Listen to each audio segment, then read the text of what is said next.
In the heart of late 18th century Paris, a storm was brewing. The air, thick with the scent of bread and revolution, crackled with a new artistic fervor. This was the era of neoclassicism, a return to the noble grandeur of ancient Greece and Rome.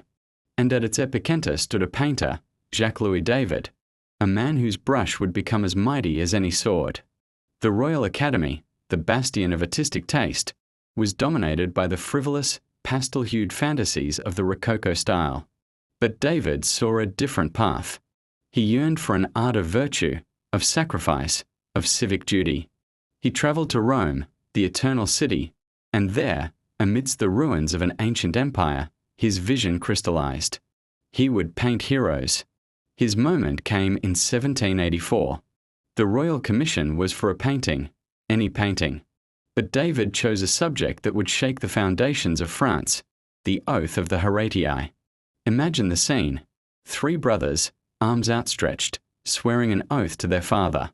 They pledged to fight to the death for Rome, their swords gleaming in a stark, uncompromising light. To the side, their sisters weep. Their soft forms a heart-wrenching contrast to the rigid, masculine resolve of the men. This wasn't just a painting. It was a manifesto. It was a call to action, a visual sermon on the altar of patriotism.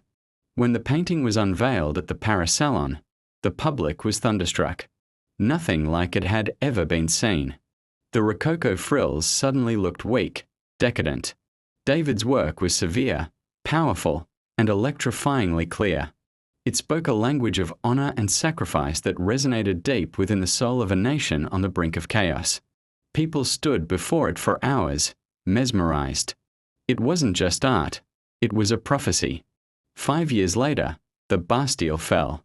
The French Revolution exploded onto the streets of Paris, and David was no longer just a painter.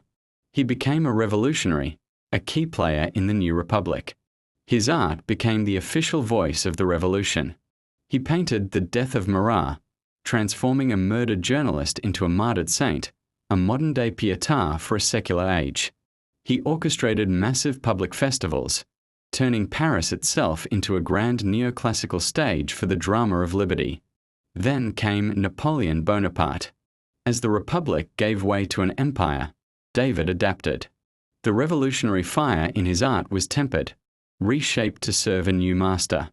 He painted Napoleon crossing the Alps, not on a humble mule as he actually did, but on a magnificent rearing stallion, a modern-day Alexander the Great.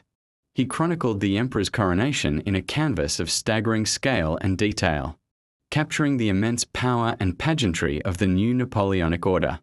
He was the first painter to the emperor, his brush immortalizing an empire built on Roman ideals. But empires, like all things, fall. With Napoleon's defeat at Waterloo, David's world crumbled. The new monarchy exiled the great painter of the Revolution and the Empire. He spent his final years in Brussels, a relic of a bygone, heroic age. Yet, his legacy was secure.